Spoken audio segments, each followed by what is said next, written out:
जो जद्दोजहद की बात होनी थी, जो मुल्की मसाइल पे बात होनी थी, अभी आपने सुना डॉक्टर अमजद ने क्या बात की। पहले हमारा मुल्क जो है, हमें लगता है कि ये आज़ाद मुल्क है, पढ़ाया बचपन में जाता है कि आज़ाद मुल्क है। पाकिस्तान 14 अगस्त 1947 को आज़ाद हुआ था। मैं आपसे पूछता हूँ कि क्या जब आप निकलते हैं घर से बाहर और सामने पुलिस की कोई चौकी होती है, क्या ऐसा लगता है कि हम आज़ाद मुल्क, नाके से गुजरते हुए क्या ऐसा लगता है कि हम आज़ाद हैं? जब हमारी माएँ बहनें शाम के वक्त निकलती हैं तो क्या हमारी गलियां जो हैं महफूज हैं?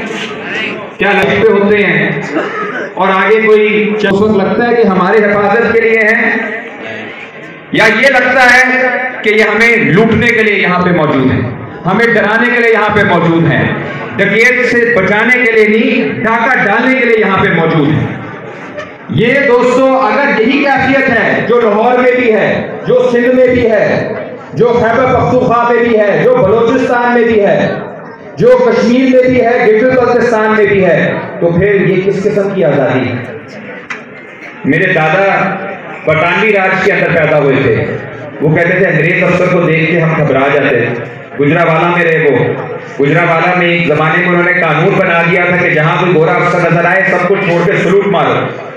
इसके खिलाफ नफरत थी, इसके खिलाफ इतनी नफरत थी इस पंजाब के अंदर कि 1919 के अंदर एक बहुत बड़ी तहरीक बनी, जो फिर अमृतसर में आपने सुना होगा जलियांवाला बाग। जलियांवाला बाग के अंदर हमारी माएँ बहनें बुजुर्ग सारे एहतजाज कर रहे थे कि ये बेइज्जती की जिंदगी, ये शर्म से रहना अपने ही मुल्क में, ये किराएदार के तौर पे रहना अपने ही मुल्क में, ये अगयार के कब्जे में रहना अपने ही मुल्क में अब हमें मंजूर नहीं है। उसके खिलाफ बगावत की। और वहां पे उस वक्त भी एक जनरल था, जनरल डायर, जिसने अमृतसर के अंदर उसने पूरे बाग को चारों तरफ से घेर लिया और ये ऑर्डर दिया फौज को, सिपाहियों को कि गोलियां चलाओ, ये मत देखो कि आगे बूढ़े हैं, बच्चे हैं, औरतें हैं, बस गोलियां बरसाते रहो। सैकड़ों लोग मारे गए, शहीद हो गए जलियांवाला में। उसके खिलाफ तहरीक बनी, पहली दफा आजादी की तहरीक बनी पूरे हिंदुस्तान में। हमारे खित्ते में भी आजादी की तहरीक बनी और ये आप लोगों को फख्र होना चाहिए, लालपुर के लोग, फैसलाबाद के लोग, कि जब तहरीक बनी जिसमें जनरल डायर के खिलाफ बोलना था, जिसमें बादशाह के खिलाफ बोलना था, जिसमें गोरों के खिलाफ बोलना था, जिसमें पुलिस वालों के खिलाफ बोलना था, तो बहुत सारे लोग जो हैं बड़े बड़े लीडरान वो छुप के अपने अपने कमरों में घुस गए थे। ये आपका शहर था फैसलाबाद, जहां पर एक शेर का बच्चा पैदा हुआ था और उसका नाम था भगत सिंह शहीद, जिसने ललकारा अंग्रेजों को। और जब उसने ललकारा, उसने अंग्रेजों का अफसरान के ऊपर हमले किए और जब उसको गिरफ्तार किया गया, उसे पता था कि उसको मार देंगे, लेकिन उसने अपने आखिरी खत लिखा, letter to young political workers, उसमें उसने कहा कि हमें तो, मुझे मालूम था कि यही होना है मेरे साथ। उसकी उम्र 23 साल थी। तो उसने कहा लेकिन गुलामी की जिंदगी से बेहतर यह है कि मैं आजादाना तरीके से मौत को चूम रहा हूं, मौत को कबूल कर रहा हूं, और मैं तमाम नौजवानों के लिए एक मिसाल कायम कर रहा हूं कि आपने अपने मुल्क से मोहब्बत करनी है और जालिम के आगे डट जाना है, चाहे उसका अंजाम जो भी हो, फिर ही हमें आजादी मिलेगी, फिर ही हमारा मुल्क आजाद होगा। उस नौजवान की कुर्बानी और कई सैकड़ों हजारों लोगों की कुर्बानी के बाद जब 47 में पाकिस्तान मिला हमें, तो क्या हुआ? वही पुलिस जिसे भगत सिंह लड़ रहा था, वही जो बेइज्जती करते थे वो नौजवानों की देख के, वही कुशायर जो उस जमाने में गोलियां बरसा रहा था नौजवानों पे, मजदूरों पे, किसानों पे, बुजुर्गों पे, आज उसी के मानने वाले इक़्तिदार में हैं और अवाम को, आइन को नहीं मानते, पाकिस्तान को तरसा रहे हैं, जैसे आपने 2 महीने पहले इस्लामाबाद में देखा कि क्या। यानी हम आजाद नहीं हुए, हम आज भी आजाद नहीं हैं। अगर हम सड़क पे महफूज नहीं महसूस करते, इसका मतलब हम आजाद नहीं हैं। एक मजदूर जो मेहनत की कमाई से अपना घर चलाता है, कफालत करता है, वो शर्मिंदा होता है, उसके बच्चे शर्मिंदा होते हैं पुलिस के आगे। और जो हराम की कमाई के साथ बड़े बड़े प्राडो बनाते हैं, बड़े बड़े उनके बंगले होते हैं, स्विट्जरलैंड में उन्होंने पूरे पाकिस्तान का पैसा रखा होता है, लंदन में उन्होंने सारा पैसा रखा होता है, उनके आगे ये सारे पुलिस वाले झुक रहे होते हैं, सलूट कर रहे होते हैं। तो किस किस्म का हिस्सा, किस किस्म की आजादी कि हलाल कमाने वाला जो है वो शर्मिंदा है और हराम का खाने वाला जो है वो लीडर है। दोस्तों, इसके खिलाफ आज बगावत करनी है। आज हर नौजवान को ये बताना है, जो मजदूर का बच्चा है, कि ये अल्लाह ताला का तुम शुक्र अदा करो कि तुम्हारे बाप ने, तुम्हारी माँ ने तुम्हें हलाल की रोटी कमा के खिलाई। इससे बढ़कर कोई बड़ी नेमत नहीं। तुमने खुद का पैसा लूटा नहीं है, तुमने हराम का नहीं खाया, तुमने इस मुल्क को से दिया है, अपनी मेहनत दी है, अपना टाइम दिया है। ये फैक्ट्रियां, ये खेत, ये सब जो चल रहे हैं, ये हमारी मेहनत, आपकी मेहनत की वजह से चल रहे हैं। अगर मसला ये है कि हम आजाद नहीं हैं, तो मैं आपसे सवाल ये करता हूं, क्या इस तरह रींग रींग के जिंदगी गुजारना, इस तरह खौफ के साथ जिंदगी गुजारना, इस तरह किसी पुलिस वाले को जो आपका मुलाजिम है, कोई वर्दी वाला जो आपका मुलाजिम है, आपका मुलाजिम इससे क्योंकि आपकी तनख्वाह से टैक्स कटता है तो उसको तनख्वाह मिलती है, वो आपका सर्वेंट है, आइन कहता है कि वो आपका मुलाजिम है, हर महकमा, हर इदारा। तो क्या वो महकमे जो हमारे पैसों से चलते हैं, जिनका काम हमारी नौकरी करना है, जो हमारे नौकर हैं, उनके इदारों में जाके, अपने इदारों में जाके क्या हमें अपनाइयत महसूस होती? क्या थाने में जाके लगता है हमारे लिए हैं, बागडा वाले हमारे लिए हैं, प्रोफेसर वाले हमारे लिए हैं, कोई सरकारी इदारा हमारे लिए? ऐसा नहीं लगता। सवाल है कब तक इस तरह बेइज्जती कबूल करनी है? वालिदैन ने हमारी ये बेइज्जती जो है बर्दाश्त की, हमने ये बेइज्जती बर्दाश्त की, बच्चे भी हमारे इसी तरह बेइज्जत होंगे। जिस तरह जनरल डायर उन्हें बेइज्जत करता था, आज भी उसके बाकियात हमें बेइज्जत करनी है। आज आप लोगों से सवाल, जो बड़ा सवाल है वो यही है, जो तारीख ने आपके सामने रख दिया है, कि क्या किसी तरह घुटनों पे जिंदगी गुजारनी है, या अब हमने अपनी कमरे सीधी करनी है, खड़ा होना है और इस जालिम निज़ाम के खिलाफ एक दफा डट के जद्दोजहद करनी है, ताकि पाकिस्तान को आजाद किया जाए। पाकिस्तान की आजादी का मतलब जहां पे मेहनतकशों की, मजदूरों की, किसानों की, ख्वातीन की, अक़लियतों की आजादी है। पाकिस्तान में एक महकमा नहीं है, कहते हैं जो एक जमाने में जरा एलजीएम वाले जब हड़ताल करते थे, मजदूरों के हक में बात करते थे, कहते आप पाकिस्तान के खिलाफ साजिश कर रहे हैं। पाकिस्तान कौन है? पाकिस्तान यहाँ का सिर्फ सरमायादार है, पाकिस्तान यहाँ का सिर्फ ब्यूरोक्रेट है, पाकिस्तान यहाँ का सिर्फ जागीरदार है, पाकिस्तान यहाँ का सिर्फ जर्नैल है। ये तो सारे मिल मिला के 50,000 से 1 लाख वो लोग हैं जो हमारे को मुसल्लत है। पाकिस्तान जो है, पाकिस्तान आप हैं, पाकिस्तान मैं हूँ। पाकिस्तान यहाँ पे मिलों में काम करने वाले हैं, खेतों में काम करने वाले हैं, स्कूलों में पढ़ाने वाले हैं, स्कूलों में पढ़ने वाले हैं, यूनिवर्सिटियों में काम करने वाले हैं, पढ़ने वाले हैं, जो तालिब इल्म है, जो मजदूर है, जो मेहनतकश है। आपकी मेहनत से पाकिस्तान चलता है। जब आपकी मेहनत से पाकिस्तान चलता है तो फिर आपको झुक के या शर्मिंदा होकर जिंदगी गुजारने की कोई जरूरत नहीं। डट के यहाँ पे मुकाबला करेंगे, दिखाएंगे कि पाकिस्तान किसका है, इन जालिमों का या मजदूरों का, मेहनतकशों का, हलाल की रोटी कमाने वालों का। दोस्तों, मैं आखिर में आपसे एक यहाँ पे ऐलान करना चाहता हूँ, साथ साथ वादा भी लेना चाहता हूँ। ये बातें करना आसान है, आजादी के रास्ते पे चलेंगे। हैदराबाद ने अपनी तकरीर में बताया किस तरह उनके वालिद को शहीद किया गया। 50 साल से वो मजदूर तहरीक के साथ जुड़े हुए थे। ये रास्ता आसान रास्ता नहीं है, ये कहना बड़ा आसान है, भगत सिंह का रास्ता हमारा रास्ता, अब्दुल्ला भट्ट शहीद का रास्ता हमारा रास्ता, अब्दुल रहमान शहीद का रास्ता हमारा रास्ता, अमीर मुर्तज़ा भुट्टो शहीद का रास्ता हमारा रास्ता।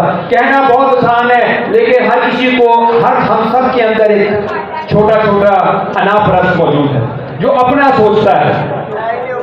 आज मैं आपसे एक वादा लेना चाह रहा हूं, ये जब हम नारा लगाते हैं दुनिया भर के मेहनतकशों एक हो जाओ, जब हम कहते हैं मजदूर मजदूर भाई भाई, तो उसका मतलब ये है कि अपने से ज्यादा, अपना ख्याल रखने से ज्यादा मुझे ये फिक्र होनी चाहिए है कि मेरा साथी, मेरा दूसरा शहरी, मेरा बुजुर्ग, मेरे बच्चे, मेरे दोस्त, क्या उनके हुकूक को पामाल तो नहीं किया जा रहा।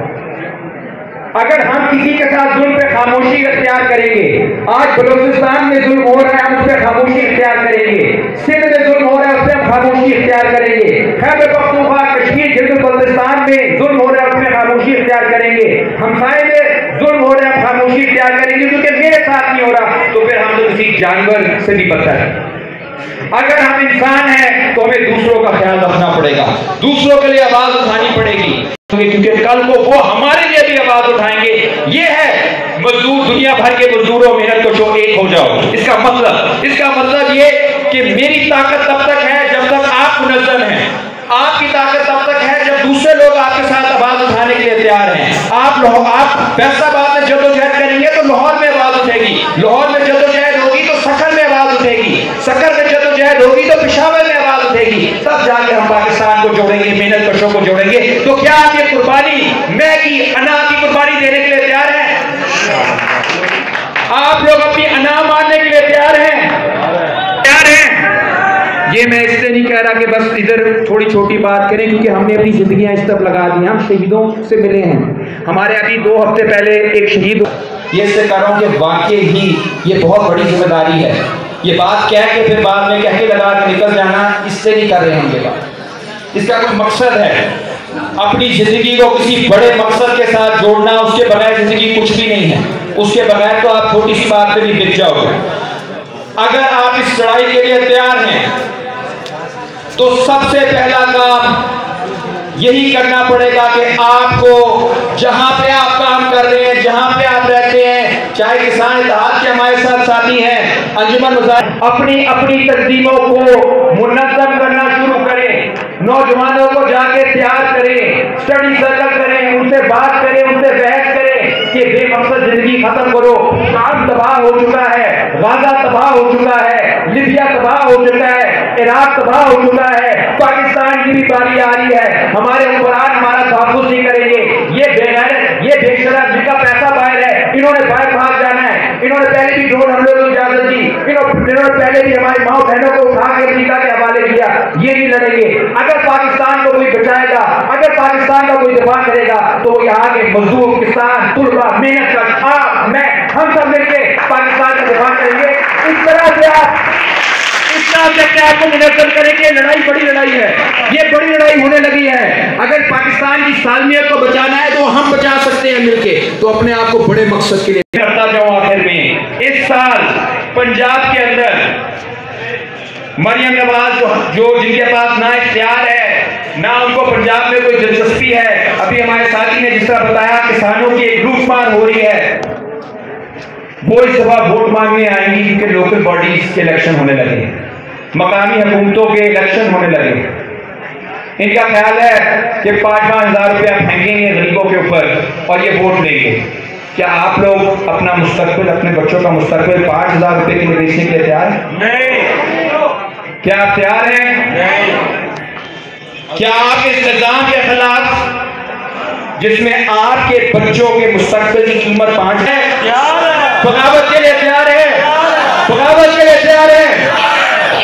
तो फिर आज हम ऐलान कर रहे हैं कि हुकूक-ए-खल्क पार्टी पंजाब भर में लोकल बॉडीज के इलेक्शन में मजदूरों को, किसानों को, तालिब-इल्मों को टिकटें देगी, इन जागीरदारों का मुकाबला करेगी और इंशाअल्लाह पूरा पाकिस्तान देखेगा किस तरह पंजाब के अंदर एक नई तहरीक, ग्रास रूट से आम लोगों की तहरीक इलेक्शन लड़के अपने लोगों को मुंतखब करेगी।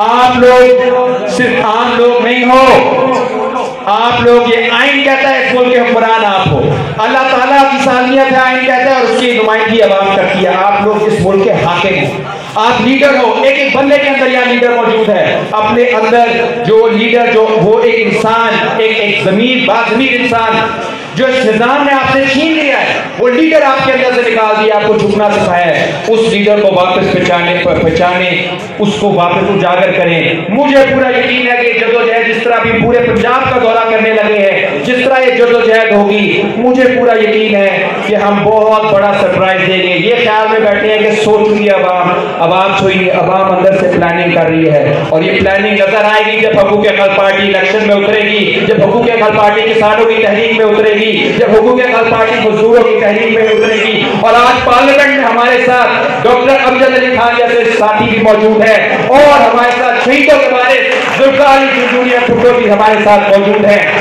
मैं चाहूंगा इसके बाद वो तकरीर करने लगे हैं, सिंध से आए हैं, शहीदों के वारिस हैं। बहुत बहुत शुक्रिया। मजदूर और किसान, तुलबा और मजदूर किसान, तुलबा और मजदूर, कौन बचाएगा पाकिस्तान? तुलबा और मजदूर किसान, कौन बचाएगा पाकिस्तान? पाकिस्तान, तुलबा और मजदूर किसान। ये हमारे साथ इसके बाद खिताब जब करेंगे है। और एक ये शख्स है, एक दरवेश शख्स, जिसने पूरे सिंध के हालियों के लिए इस वक्त काम किया है। मैं आज यहाँ पे ये भी अपील करता हूँ कि किसान हमारे पास, पंजाब के किसान लीडर मौजूद है, 3-4 साथी हमारे स्टेज पे हमारे साथ मौजूद है। सिंध में इस वक्त जुल्फिकार अली भुट्टो जूनियर हालियों के हकूक के लिए और सिंधु दरिया के लिए बहुत काम करें, जिसके बारे में भी बात करेंगे।